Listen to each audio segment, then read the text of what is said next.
السلام علیکم ورحمۃ اللہ وبرکاتہ۔ کتاب تاریخ اسلام سے ہم بنو امیہ کا باب پڑھ رہے ہیں، اور آخری قسط میں ہم نے پڑھا کہ عبد الملک پورے شام اور عراق کے بلکہ حجاز کے بھی وہ حکمران بن بیٹھے تھے، اور اس طرح سارے علاقے میں عبد الملک کی حکومت تھی۔ عراق میں انہوں نے حجاج بن یوسف کو والی بنا دیا تھا، اور محلب نامی شخص کو انہوں نے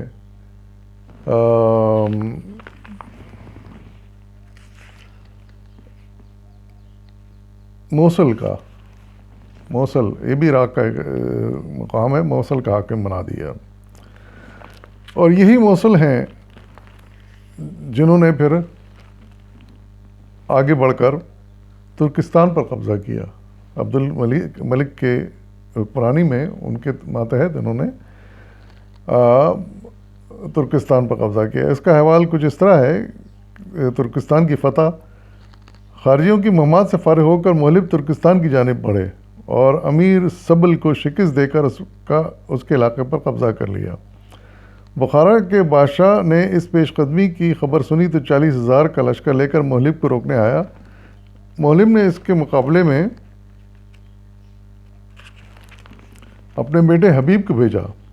دونوں کے مابین کئی معرکے ہوئے مگر کوئی فیصلہ نہ ہو سکا۔ 74 ہجری میں محلب وفات پا گیا۔ عبد الملک نے اس کے بیٹے یزید کو خراساں کا والی مقرر کیا۔ یزید کے بھائی مفضل نے آگے بڑھ کر بادغیس کوئی مقام تھا اس پر بھی قبضہ کر لیا۔ پھر دوسرا بڑا کارنامہ محلب کا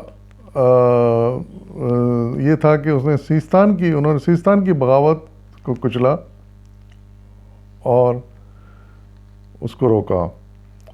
پہلے تو 74 ہجری میں سیستان کا ایک ترک سردار جنرل زنبیل باغی ہو گیا تھا۔ اس کو کچلنے کے لیے وہ نکلے، لیکن مشکلات سے دوچار ہوئے اور ناکام ہو کر وہ واپس آ گئے۔ پھر ان کے بعد 78 ہجری میں جو حجاج جو عراق کے والی مقرر کیے گئے تھے ملک کی طرف سے، انہوں نے عبید اللہ بن بکرا کو پھر سیستان پر چڑھائی کا حکم دیا، لیکن وہ بھی ناکام ہو کر واپس آئے۔ پھر 80 ہجری میں حجاج نے اپنے مشہور جنرل عبد الرحمن بن اشش کو زنبیل کی سرکوبی کے لیے روانہ کیا۔ ان کی آمد کی خبر سن کر زنبیل اطاعت کرنے پر آمادہ ہو گیا، مگر ابن اشش نے تسلیم نہ کیا اور چڑھائی کر کے سیستان کا بہت سا علاقہ فتح کر لیا۔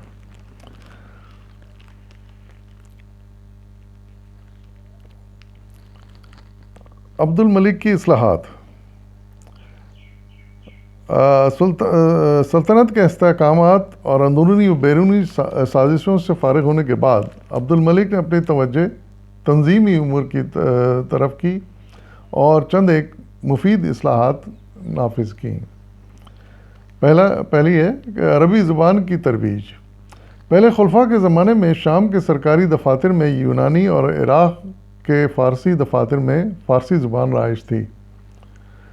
عبد الملک نے حکم دیا کہ آئندہ سے جملہ سرکاری خط و کتابت عربی میں ہوگی، لیکن عربی رسم الخط میں چند خامیاں تھیں جن کے باعث تحریر کے پڑھنے میں دقت ہوتی تھی۔ مثال کے طور پر عربی حروف پر نقطے نہیں ہوتے تھے، جس سے مشابہ الفاظ مثلاً بے، تے، سے، ہے، خے، دال، زال وغیرہ کے تلفظ میں غلطی کا بہت امکان تھا۔ خصوصاً اجمیوں کو بڑی دقت تھی۔ عبد الملک نے ان خامیوں کی مناسب اصلاح کی اور ہم شکل حروف پر نقطے ڈالے تاکہ امتیاز ہو سکے۔ اس سے عربی رسم الخط بہت بہتر ہو گیا اور غیر قوموں کو بھی اس کے پڑھنے کی سہولت ہو گئی۔ اس اقدام سے تمام اسلامی ممالک میں عربی زبان کو بڑا فروغ ہوا۔ عراق، ایران، شام اور مصر وغیرہ کا دفتری کاروبار زیادہ تر ملکی باشندوں کے ہاتھ میں تھا اور حکومت کے بڑے بڑے عہدوں پر فائز تھے۔ لگان فراہم کرنے کے محکمے میں تو ہر جگہ عیسائی نظر آتے تھے۔ کیونکہ مسلمان اس کام سے ناشنا تھے۔ عبد الملک نے عیسائیوں اور ملکی باشندوں کو برطرف کر کے ان کی جگہ عربوں کو مقرر کیا۔ اس طرح تمام اسلامی ممالک میں عربی عنصر غالب نظر آنے لگا، جس سے شورشوں کی رفتار کم ہو گئی۔ دوسرا کارنامہ ان کا عبد الملک کے دور کا یہ ہے کہ اسلامی سکے کا اجرا۔ عبد الملک کا دوسرا قابل ذکر کارنامہ اسلامی سکے کا اجرا کرنا ہے۔ اس سے پہلے کے عہد میں عرب و شام اور مصر میں روسی سکے اور عراق میں پہلوی سکے استعمال ہوتے تھے، یعنی ایرانی۔ مسلمانوں کا اپنا کوئی سکہ نہیں تھا، اور اگر تھا بھی تو محض ایرانی اور یونانی سکے کی ایک بھونڈی سی نقل۔ روایت ہے کہ سب سے پہلے جس مسلمان نے اسلامی سکے کو رواج دیا وہ حضرت عبداللہ ابن زبیر کے بھائی مصعب بن زبیر جو حاکم عراق تھے، ان کو اس کا کریڈٹ جاتا ہے۔ مگر اس سکے کا اپنا کوئی مخصوص معیار نہیں تھا، تول کر اور غیر ممالک کے سکوں سے موازنہ کر کے اس کی قیمت کا حساب لگایا جاتا تھا۔ عبد الملک نے خالص اسلامی سکے ڈھالنے کے لیے اپنے پائے تخت دمشق میں ٹکسال قائم کی اور ان پر عربی کلمات کندہ کرائے۔ اہل روما طلائی سکے کو دینار اور نقرئی سکے کو درہم کہتے تھے۔ عبد الملک نے اپنے سکوں کے یہی نام رکھے۔ اس کے بعد تمام اموی سلطنت میں اسلامی سکہ رائج ہو گیا۔ یہ ایک بہت بڑا کارنامہ تھا ان کا۔ ڈاک کا نظام۔ امیر معاویہ نے اپنے عہد میں ڈاک اور خبر رسانی کے لیے ایک علیحدہ محکمہ قائم کیا تھا۔ امیر معاویہ نے جس کا نام برید رکھا تھا۔ عبد الملک نے اس محکمے کو وسعت دی اور گھوڑوں کے ذریعے ڈاک کی ترسیل کا انتظام کیا اور تمام اہم مقامات کو اپنے دارالسلطنت دمشق سے ملا دیا۔ اس محکمے کے کارکنان نہ صرف ڈاک کی آمد و رفت کا انتظام کرتے تھے بلکہ ایک طرح کے جاسوس بھی تھے جو خلیفہ کو ہر اہم واقعے اور حادثے کی خبر دیتے رہتے تھے۔ پھر ایک اور اہم کارنامہ انجام دیا انہوں نے، عمارت کعبہ میں ترمیم اور غلاف۔ یزید کے عہد میں سنگباری کے باعث عمارت کعبہ کو بھی بہت نقصان پہنچا تھا۔ حضرت عبداللہ بن زبیر رضی اللہ عنہ سے گرا کر حضرت صلی اللہ علیہ وسلم کے تجویز کیے ہوئے نقشے کے مطابق اثرین و تعمیر کرایا۔ حتیم کا حصہ بھی عمارت کعبہ میں شامل کیا گیا، جس سے اس کی طوالت میں 10 ہاتھ کا اضافہ ہو گیا۔ نیز ابن زبیر رضی اللہ عنہ نے مشرق اور مغرب میں 2 دروازے نئے لگا دیے تاکہ زائرین کو اندر جانے میں دقت نہ ہو۔ حجاز پر قبضہ ہو جانے کے بعد حجاج نے عبد الملک کے حکم سے اس عمارت کو گرا دیا اور پرانے نقشے کے مطابق دوبارہ تعمیر کرایا۔ یعنی اس کے بعد دوبارہ اس کی تعمیر ہوئی۔ وہ حجاج بن یوسف جن کے دور میں وہاں سنگباری کی گئی تھی اور نقصان پہنچا تھا، اس نے پھر یہ کام کیا کہ اس عمارت کو گرا کے نئے سرے سے اس کو پرانے نقشے کے مطابق تعمیر کرایا۔ علاوہ برئی ہر سال خانہ کعبہ کے لیے ریشم کا غلاف دمشق سے تیار ہو کر آنے لگا۔ شہروں کی آبادی۔ عبد الملک نے متعدد نئے شہر بسائے جن میں واسط کی چھاؤنی خاص طور پر قابل ذکر ہے۔ شہروں کے علاوہ کئی نئی مسجدیں بنوائیں جن میں سے دمشق کی جامع مسجد بہت مشہور ہے۔ ادبی خدمات۔ عبد الملک خود ایک بلند پایہ عالم تھا۔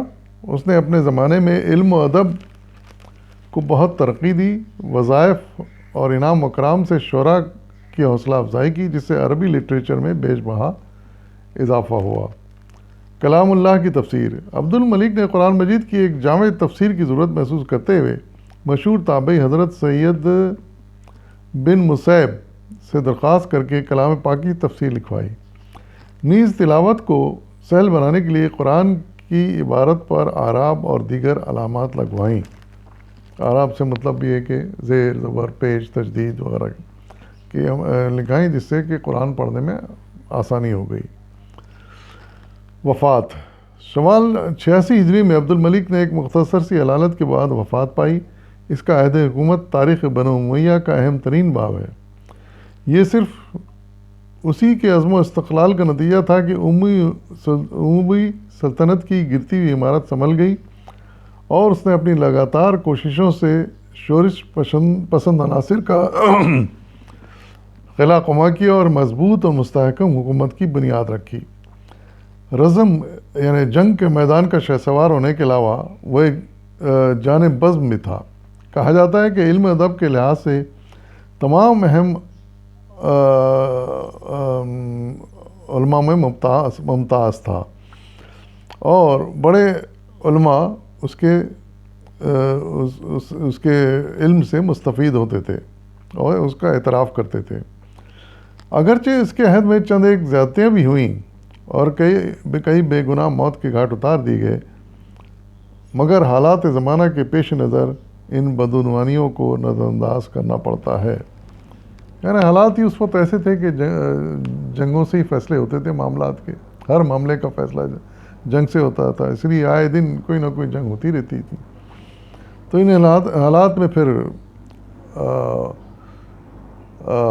خون ناحق بھی ہو جایا کرتا تھا، قبضے بھی ہو جایا کرتے تھے، تو وقت کے حساب سے پھر انہیں برداشت کرنا پڑتا تھا۔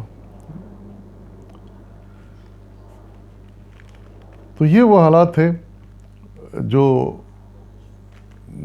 بنی امیہ کے اہم ترین حکمرانوں کے حالات تھے۔ مزید کچھ حالات ہیں، مزید کچھ حکمران بنو امیہ کے، شاید ان کا بھی ذکر آئے گا آگے، اور انشاءاللہ آگے ہم ان کا ذکر کریں گے۔ فی الوقت اجازت دیجیے، فی امان اللہ۔